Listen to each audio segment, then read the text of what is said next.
wrap that up in the end here, but I just want to, again, preface by saying that we're not making any motions tonight. We're just kind of absorbing the information and reacting to it. So the plan that's in place tonight is known as Pinnacle, which is being proposed by Pulte Homes. And within that concept plan site is the Hammers Saloon, which is a locally designated property and structure within the city. Can't really use my cursor, but I've highlighted on this aerial where the Hammers Saloon and historically designated structure is on the site. So this is located at 1092 Cardinal Street. If you know where Crown of Glory Church is on Highway 41 and Victoria Drive, it's basically southwest of that church site that you can kind of see a portion of in this aerial. So the house is basically the closest structure to Cardinal Street on the property. There are several other buildings on that site, but we're looking at the one that's being pointed out tonight. So in terms of a background for this property and concept plan being proposed, so the concept plan has been applied for by the applicant, who is here in the audience tonight, to basically redevelop the entire site for residential out there. So it would encompass the whole 86 acres out there, including the location of the historic property. So the Hammers Farmhouse and Saloon was built in 1873, and then in 1996, in January, it was locally designated by the City Council. And this was based on the findings that this structure was of significance to the community and the local community's development and culture. It's a typical wood frame farmhouse known for that time period, which also operated as a wayside saloon, which was also a very typical operation within a farmhouse during that time for people who were traveling in between communities and towns to stop and basically refresh. The structure itself embodies community's rural heritage, so it is one of very few that are left in Chaska that are rural farmhouses within the city. As you all know, most of our locally designated and nationally designated structures are found within downtown. However, there are a couple properties kind of in the outlying areas of Chaska that are also designated, which are those farmhouses that have been integrated into other developments, such as the Conan House or Karen House in the Jonathan Association off of Bavaria Road, and then the Jasper's Heller House over on Valley Street on the east side of town. So those are both two other examples of this type of structure within the city, two of which have both successfully been integrated into residential developments. So again, this one that we're looking at tonight is one of the few leftover farmhouses that dates back to the late 1800s. So a demolition request was done in 2004 by the Hammers family, and it was subsequently denied during that time based on the following findings. And I also provided that previous staff report to you from 2004, providing an analysis and information from the minutes of the previous HPC members, just to give you a background on this. So the findings were that the demolition was not necessary to correct an unsafe or dangerous condition on the property. It was not necessary for a major redevelopment that is of substantial benefit to the community. It would not cause an undue and unreasonable financial hardship to the owner, and the finding that there are reasonable alternatives to demolition of the building that have not been adequately explored. So the HPC found that those findings were not satisfied in order to approve a demolition request, and therefore they did deny it in 2004. Got a couple historic photos of the house itself, and then of the inside when it operated as a saloon. So the top photo is the inside of the operations of the saloon part of the business. Can't really note what time period that was. And then the older historic photo of the home just on the bottom there, and giving us an idea of how it looked back in the day, back when it was in its original format. So since its original format, there have been numerous alterations that have been done to the building that have been noted, that you can clearly see from the outside, but also that has been noted by the applicant's architect that looked into and evaluated this home. So a couple of those alterations that have been done is the front porch has been enclosed, so it's no longer an open front porch as it was in its initial days. The saloon door was removed, which was on the front side, as you can see on the right side of the building, looking at this photograph. So that door has been removed. The first floor openings were consolidated from 2 to 1 opening. So as you can see on the right side, there's 2 window openings on that first floor format, which have now been consolidated to 1. The types of the windows have been updated, so obviously over time windows get replaced and updated from their original format. The roof profile is different around the front porch area, basically to accommodate the addition that was done on the building itself. So there was an addition added on the second floor as well as on the rear of this property, which dates back to around 1951 is when we're thinking that was done. So a couple pictures were provided by the applicant just to give you an understanding of the current conditions of the building today. So it is the center building that we're looking at tonight. Definitely showing some wear and tear on the exterior in terms of the siding. And then you can see in these photos where the addition was added on the rear of the property, or rear of the building, as well as wrapping around the side there. They've also pointed out some areas where the changes have occurred, showcasing kind of where those added portions of the new roof profiles have been added, as well as looking at the interior of kind of where those original roof profiles were inside the building and where pieces have been added. And then this shows kind of the older frame of the house on the left side on the top photograph, and then on the right side on the bottom photograph, showing kind of where pieces have been added. And then just a comparison to show kind of where it was before and where it's now, to give you an understanding of kind of what's changed on the building. So again, kind of going over what the developer is requesting tonight. So the developer wishes to redevelop the entire site. And basically where the house is sitting, or where the Hammer Saloon is sitting, is in an area where a potential access or additional access to Highway 41 is going to sit, and I'll show you that in their concept plan in just a mere moment.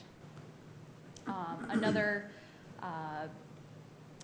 some heartburn that comes with the location of the Hammer Saloon now is that the realignment of Cardinal Street into this development would be skewed more, because of, if we were to leave the Hammer Saloon in its existing location, they would have to skew Cardinal Street around it, and thus could impact other nearby properties. And doing that would also not adhere to engineering standards required for roads.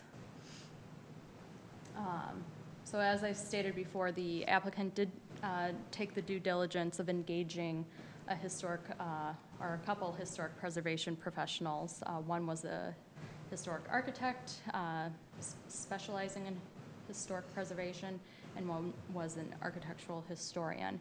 So they did provide a 2.5-page analysis and evaluation of the building that they did upon visiting the site and doing a site visit of it, to understand kind of the current conditions of the building. So in sum, they did conclude that there were numerous alterations done to the building to the point that it definitely destroyed character defining features, such as the original open porch, the original main volume, and significantly compromised the structure's historic integrity. So their analysis basically concludes that the historical integrity of the building as it sits today is definitely more skewed than it was in its original format.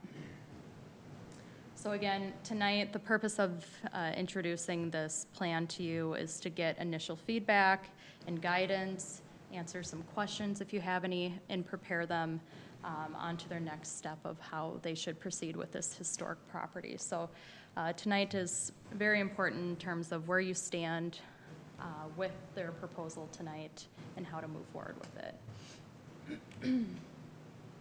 Wanted to highlight their concept plan and where the Hammer Saloon sits in relation to that plan. So I've tried to provide kind of the overall view of what they're planning to do out there, being showed in kind of the larger exhibit, and then a more zoomed in scaled approach of where the Hammer Saloon sits. So as you can see, it sits more along the entrance point of this redevelopment site, right on the corner of basically where the new proposed access is going onto Highway 41, to give you a visual of kind of how this site is in relation to what's being proposed.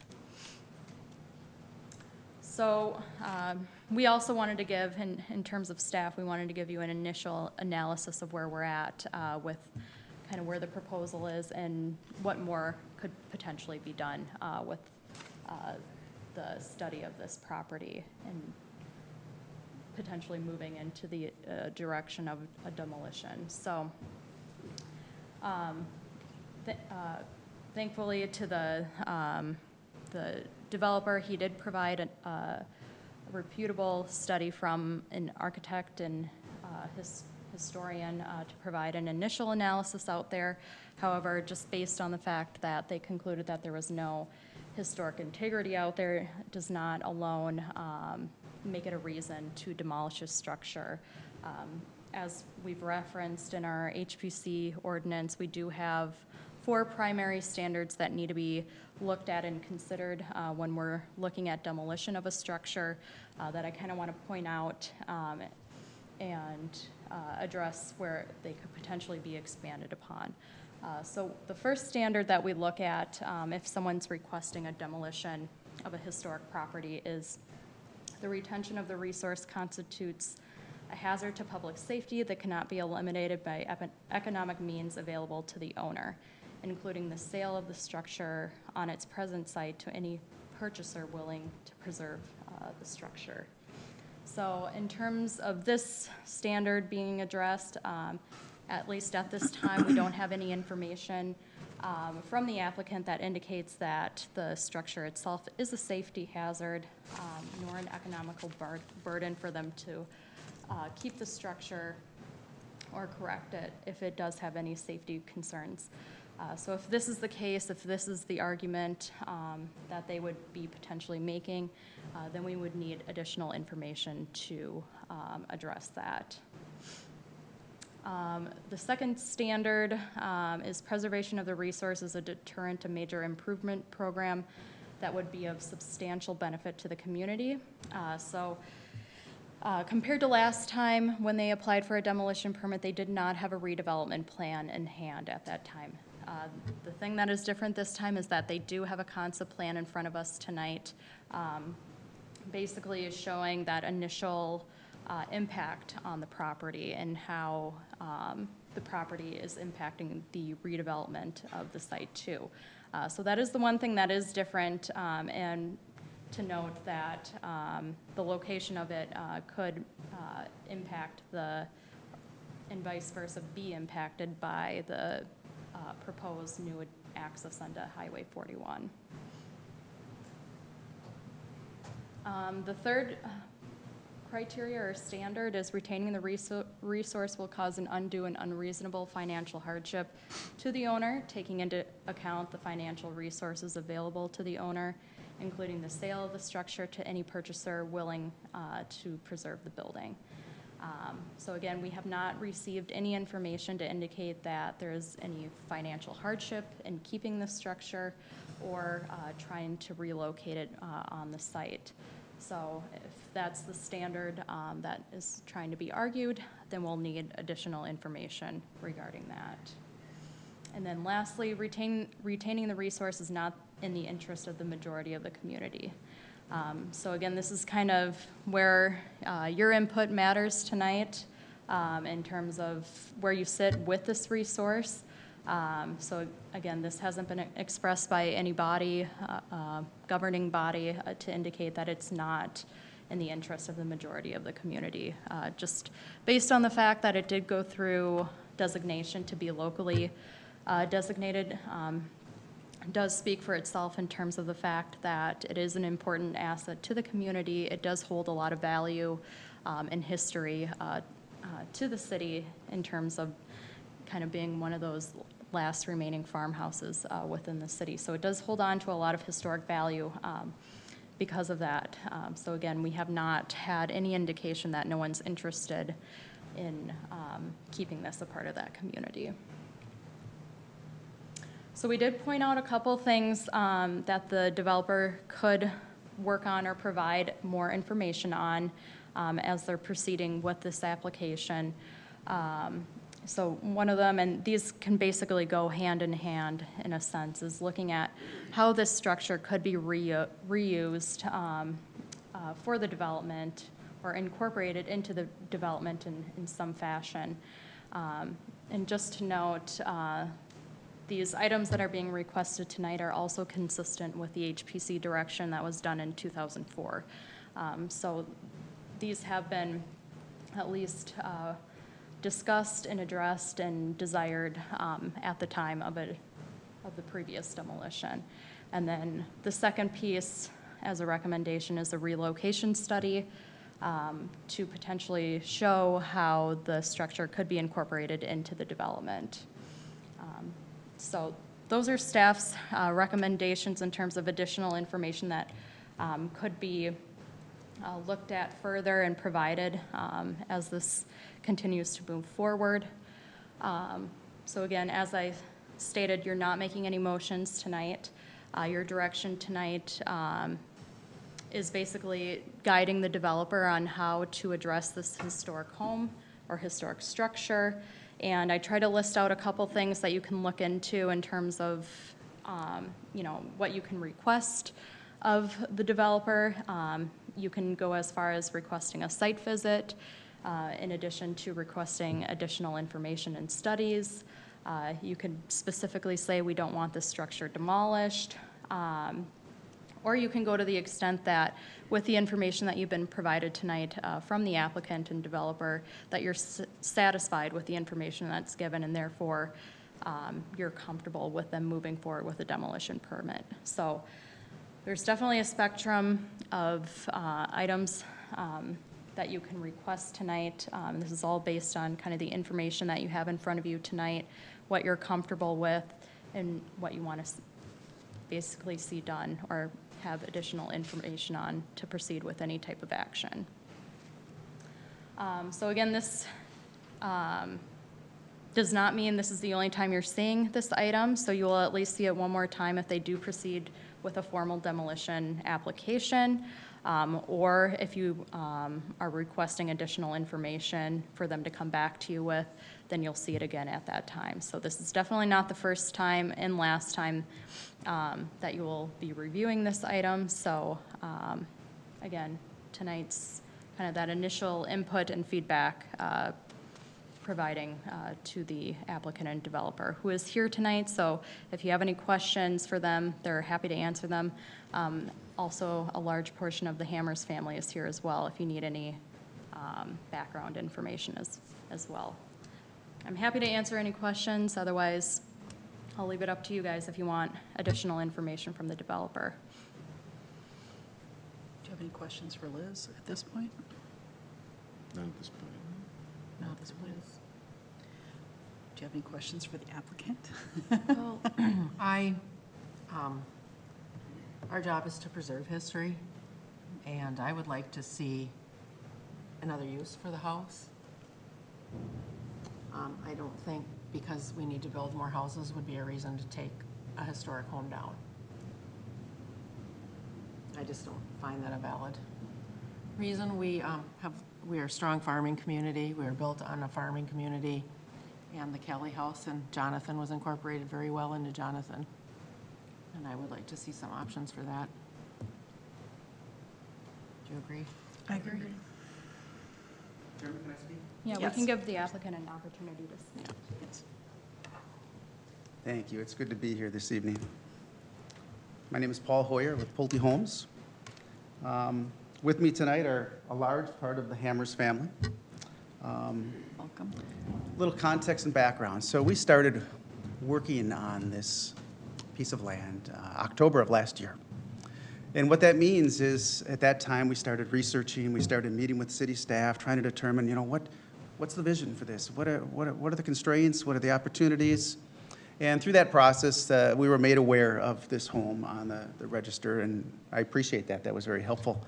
And we take a lot of pride in doing our research, doing our homework. So one of the first things that we did was asked for the folder on this home. We wanted to understand more about the history. We wanted to understand why it was placed on the register. And that request was made in, I think, February of this year. Nothing was found. So that led us to wonder, why was this home put on the list? And was a survey done at that time? If so, we wanted to see it, but it was never found.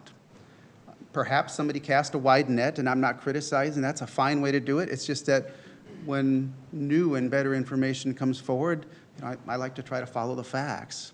So we went out and wanted to hire reputable people to help us because although I've developed a lot of property, this is not an area of my expertise. So I asked staff, who have you had come before this commission in the past that was credible, reputable, and everybody's comfortable with?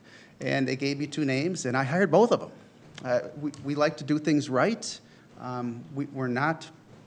We didn't go into this with any preconceived notions of we want to put homes there, so therefore we want to get rid of this. I wanted the facts, and based on the facts, we either walk away or we continue. And I think if you ask around, you'll find that Pulte has a reputation in the Twin Cities, especially, of trying to do the right thing. We work with cities, we partner with cities, we buy a lot of land from cities and partner on public-private partnerships. So it's critical to us that our reputation stays strong. So we hired these two fellows who I didn't know from Adam, but then as I dug into it deeper, I found out that John Lauber was the Minnesota Historical Society former outreach coordinator. So these guys are unimpeachable. I mean, they're very credible. And I walked through the house with them for quite some time as they described everything they saw and took photos. And, listening to them, I learned so much. I wouldn't have known anything, but it was very, very fascinating for me to hear what they had to say. And bottom line is, they came up with a report that really lists their findings. And I think most people in reading that report would come to the conclusion, I hate to put words in their mouth. Again, I'm trying to be careful here because they couldn't be here tonight. I'm sorry. Both of them had conflicting meetings tonight and could not attend. If need be, we can bring them back for another night. But I think it's safe to say that their report came through basically saying the structure had been altered so dramatically over the years that the historical value of the structure is very low. And then on top of that, they're basically saying the structure has some very poor condition, strong issues. I mean, I'd like to walk you through the home. The upstairs, you see some pretty severe crookedness all over, and clearly there's major structural issues. Now, we haven't gone to the extent of asking the building official to go and see if it's a safety hazard. It may very well be. I honestly thought that staff would see the same thing I saw, which is if this structure doesn't have really much historical value anymore, and it's in really poor condition, then why do we need to keep studying other things? So I was stunned with the staff report's recommendations. And don't get me wrong, I have a lot of respect for Liz and the rest of staff. We've developed in Chaska before. We have a great relationship. I respect them a lot. But I was still very stunned by that recommendation. I think the bit of new information that I was not clear about in my narrative when I submitted to the city our concept plan, and I know Liz hasn't really highlighted this either, is that the evidence seems to point, unless you know otherwise, that I don't think a survey was ever done on this home. I think it was placed on the list based on a good historic story, which was really powerful and good. But nobody ever, I don't think, ever got inside the home to see if it should have been placed on the list. Now we've got that new information. Now we hired people who are very credible, very experienced doing this, and they came to the conclusion, again, I don't want to put words in their mouth, but I doubt that if you had that report in your hands in 1996 or whenever this home was put on the register, that it would have been chosen to be put on the register. So I think if we went back to the slide here with the 4 primary standards, sorry, there's a lot of things up here. Afraid to touch something. I was assuming D would be the one that would be the natural fit here, that retaining the resources is not in the interest of the majority of the community anymore based on this new and very relevant information. It may very well be that A is true too. I just haven't gone through the motions of public safety because I thought we did enough to make ourselves satisfied that, okay, this wasn't something that I didn't think anybody would have interest in anymore. So I guess that's the way I'd like to end it is we found new information, and it's really damning information. It's terrible information in that it shows that the historical value is basically gone from that home and that the condition is very poor. Did you contact the Historical Society at all? They have amazing information on, maybe not that property, but on the older properties in town. When I hired John Lauber and Bob Claybaugh,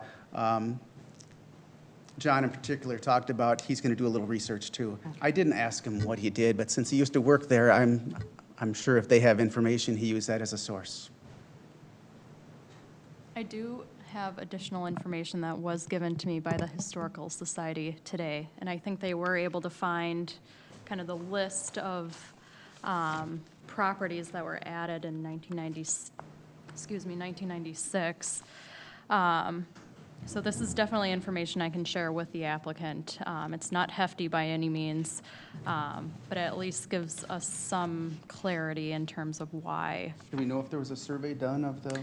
I don't think there was. Okay. I think we can definitely make that judgment that there was no survey And done. that makes perfect sense. You had a good historical story that it would be valid to place that on the list without having seen the inside of it. It also makes sense that in 2004, when the family submitted an application to demolish the property, again, you didn't have any better information than the fact that somebody thought at one point in time this was a valuable property and was placed on the register, but still a survey hadn't been done of the property, and they didn't have one done themselves. So again, you had nothing to work off of. So again, your decision was very logical at that point in time. We just have new information now. And to Commissioner Kelly's request, or Morris, I'm sorry. If you had stated that there was a possibility of incorporating Right. that site or the building itself into the site that is going to be redeveloped? Was that something you looked at, or? I mean, we're I just, always look at those all the things. avenues. We've developed properties that were golf courses, and we deal with the clubhouse. I've developed a property with a historic barn in Credit River Township, and I spent a lot of money investigating it for that purpose. I guess I'm going to back up and ask the question, if this property has been altered so dramatically that it has such low historical value now, and it's in very poor condition, why would anybody want to do that? It's a fair question. Yeah.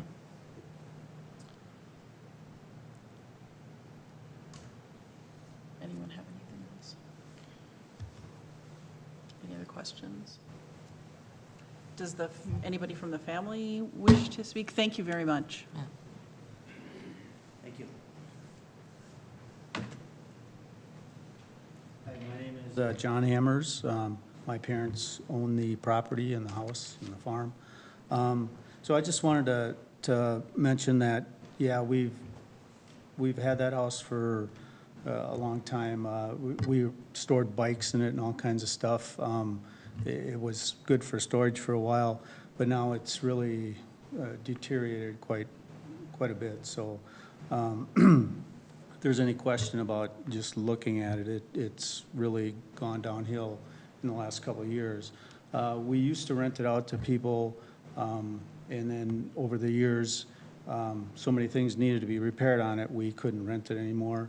It would have cost way too much money to put a new furnace in and fix all the windows and so forth. So we stopped doing that and really didn't put anything into the house, so it really has deteriorated quite a bit. The one point I wanted to make is you know, my parents would always talk about the farm and what they wanted to see happen. And their main comment was always, well, we want this to turn into something good and something that you can be proud of. So, you know, don't build some kind of, as my dad would say, some shacks on here that are going to fall apart. You know, make sure you choose a builder that's going to do a good job. And I think we've done that. I think the concept plan that Paul and his team have put together is really a good one, and I think it brings a lot of value to the city of Chaska. So I would hate to kind of have that go awry trying to figure out what to do with this house. And I understand your position. I mean, you want to, you know, do what you can to preserve the architecture in the old houses in the city of Chaska. So, I mean, that's great too. But I think maybe there's a creative way to accomplish something here with the old house. Maybe not preserve it, but something else. At this point, yeah, I just wanted to say I don't think it's worth investing that kind of money into it to restore it and then have it just sit there. So, thanks. Thank you. Thank you.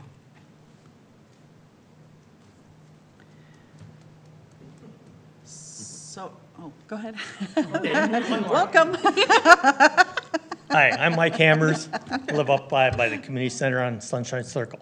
So, as my brother said, the house is in pretty poor shape, so restoring would take a lot of money, and I don't see it fitting into the new development. It would stick out like a sore thumb, and the people, I don't know who would maintain this afterwards.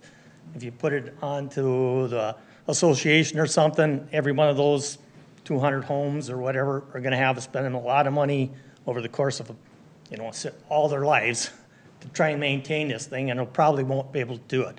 So, you know, we'd be better off taking that money and doing some things like, you know, maybe doing some plaques or things like that would stay for a long time and would do a better job of doing the same thing as having an old house here that probably nobody can use because it's not, the stairway is bad, you know, you basically almost have to tear the thing down to make it public safe. And it's too small for a homeowner to actually go in there and raise a family. Nowadays, the stairs are them little short, tall ones like this, the bathrooms upstairs, none down, all kinds of things like that. So you'd have a lot of, you know, money for a house that's sitting out on the end of a brand new development. So we think it should just be taken down and look at other avenues for that. So, thanks. Thank you. Anyone else have anything to add? Thank you, everyone. We're asking for the HPC to discuss and provide direction to the applicant at this time. Does that have any comments? Commissioner Morris? You know, this obviously isn't something we take lightly. We take this very seriously. That's why we're part of this commission. Well, I guess there's one thing I wanted to add. If any of you or whoever isn't here, if they would like to come up, go through the house and take a real good look at what they're looking at, you can just contact me or them and we'll meet you up there and we'll take a look at it so everybody's kind of on the same page and it'll probably help ease your minds on what decision you need to make, so. That could be a direction that we'd like to take, Liz. Yep, that's definitely something you can request and ask to do in between now and Would that, maybe a next HPC would everybody feel meeting. comfortable with that? Yeah, that'd be awesome. We'd like to do that.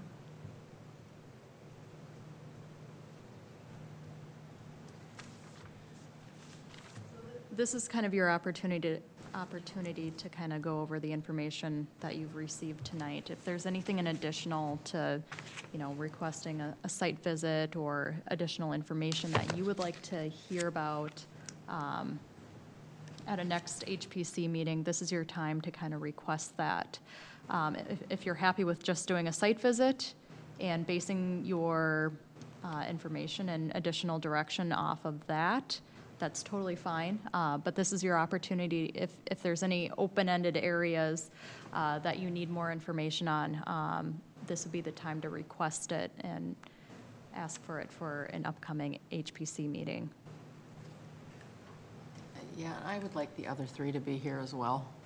That's true, too. And I think if we did a site visit as the whole group, I think that then we can bounce things off each other maybe a little better, given the information that has been provided to us. Does everyone in agreement? Yeah, I'd agree to that.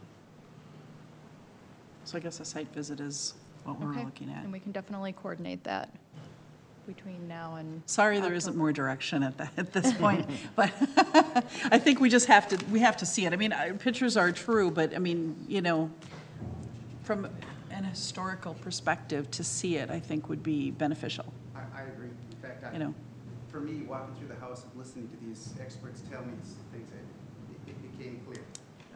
Just what you're seeing, it's very helpful. Appreciate that.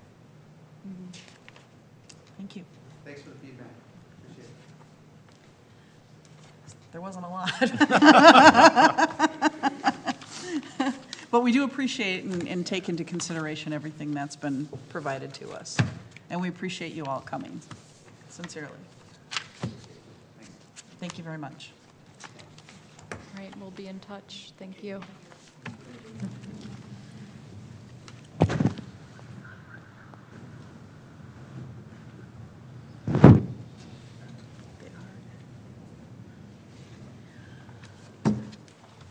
That moves us on to our next item, number 6, other business. So this is an opportunity for anyone to kind of share any updates in regards to historic preservation or just things happening within the community. So if you have anything to share, I know I do, but I'm going to wait until you guys Okay. have gone through. No, but I have talked to city council. Woman came around our neighborhood and was very pleased with our street and has noticed just many of the improvements that have been made downtown. Oh, that's awesome. Good. That was nice to hear. Yeah, Good. definitely. Commissioner Kelly. I'll get them all right if you want. Get the names right. She said, I know all your names. That's all right. And I still can't get the other one right. Well, I don't have any updates at this point. I don't have any updates Okay, either. thank you. And Liz, would you like to give us some other business? Sure. Did you not have any updates? We did not. I did Okay, not. okay. I did not. I just wanted to mention a couple things that are going on, and then also give you an update on City Square West and where we're at with that. So the first thing I wanted to update you on, or at least inform people about, is that we are having an open house for our comprehensive plan, our 2040 plan, on September 13th, which is a Thursday. It's actually next week. I have to move my aunt. From 6 to 7:30 in the council chambers. So If you're interested in learning more about the land use side and the parks and trails side of things in terms of where we're at in the comp plan, this would be a good open house to come to or tell your residents or neighbors about if they're wanting to provide more information or hear more information on where we're at with that. So that's basically kind of giving an update to people of where we're at and absorbing any information and comments at that time. So again, that's September 13th from 6 to 7:30 here in the council chambers. And then I also sent or forwarded you the annual State Preservation Conference information for this year. So that's being conducted from Wednesday, September 12th through Friday, September 14th in downtown Winona.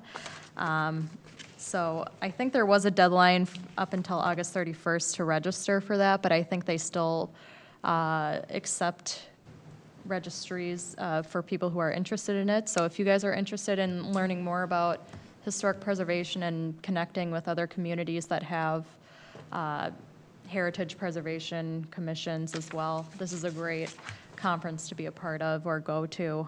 Sorry, what were the dates again? September 12th through the 14th, so that's a Wednesday next week. through a Friday.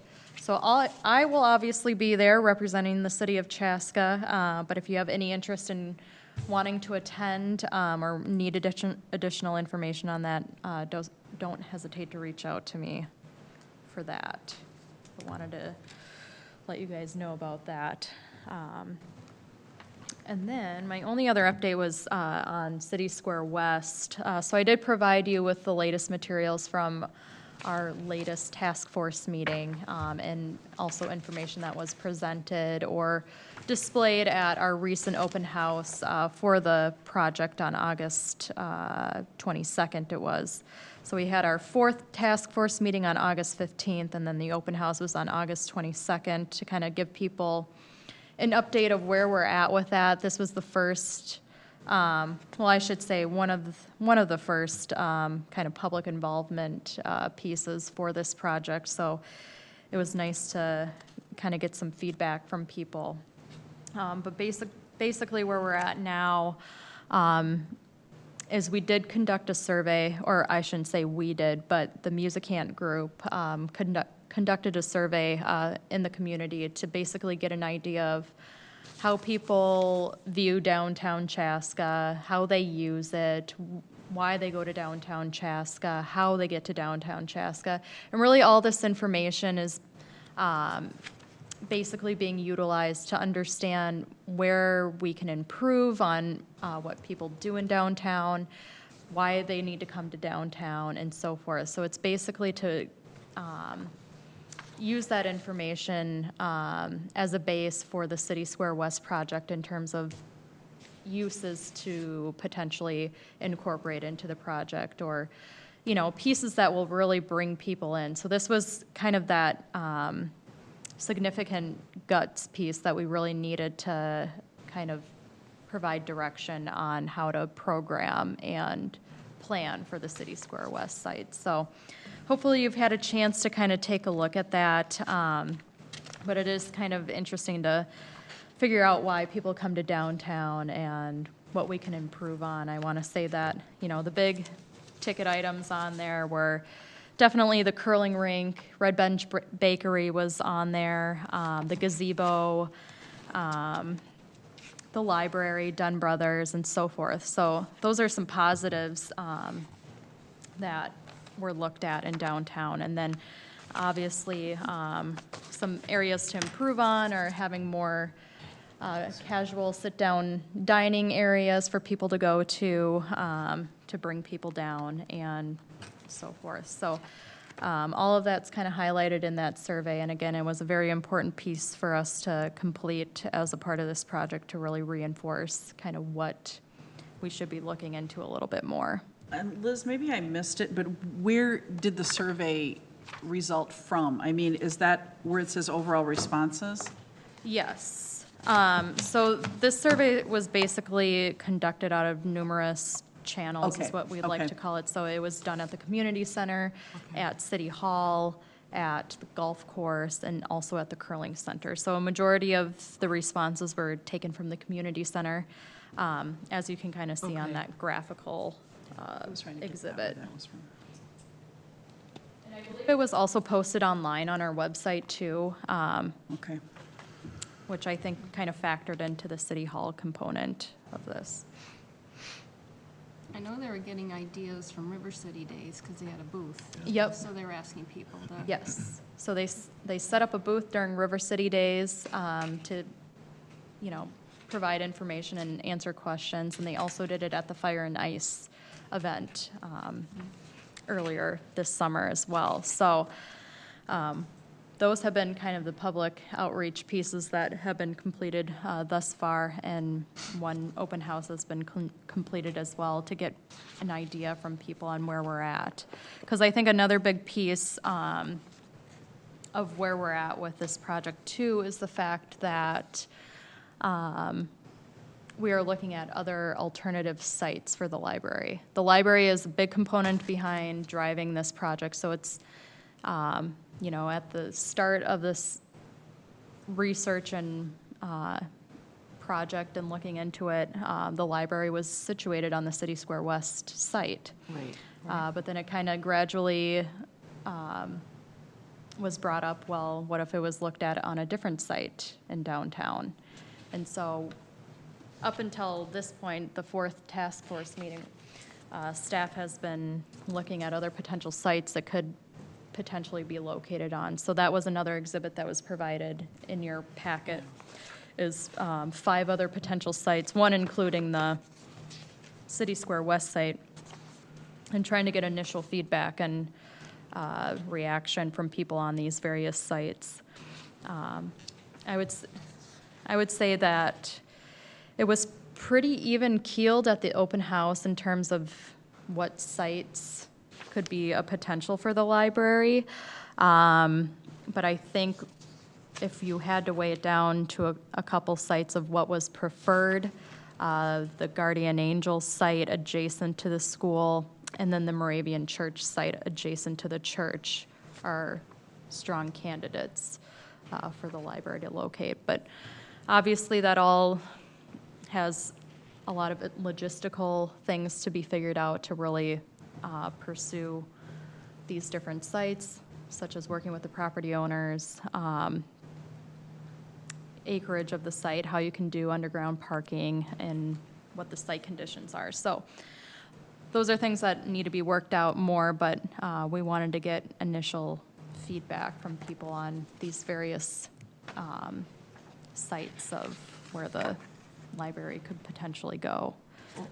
I just have a question. Yeah. On the county licensing center, would that be the house north or south? South of the? South of it, yes, it Okay. would include that house. Yep, the rentable house on there right now.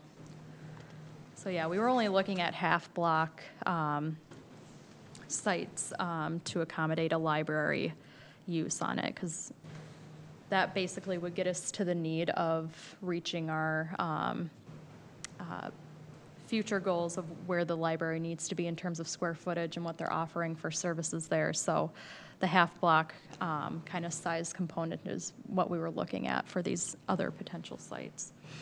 So, Maybe this has been answered, but is there a certain height that it cannot go up to, or, you know what I mean? Is there?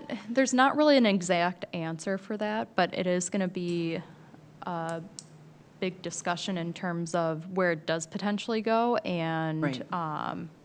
Its surrounding context in terms of, Yeah. well, I would say for the library, they're not going to go more than 2 stories high for the library.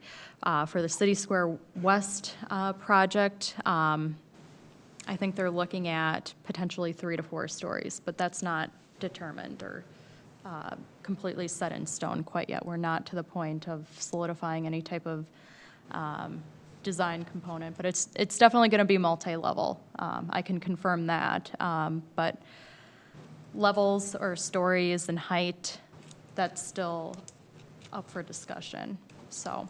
Okay. Yep. Thank you. Yes.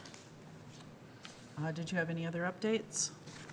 Nope, that's basically it. Just wanted to get you guys up to speed. Last meeting or work session. So, all I have. Does anybody have any other questions for Liz, or?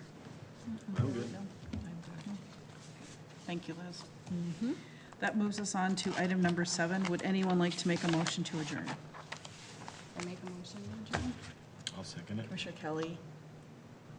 Motion by Commissioner Kelly, second by Welvert, to adjourn. And do we have a time?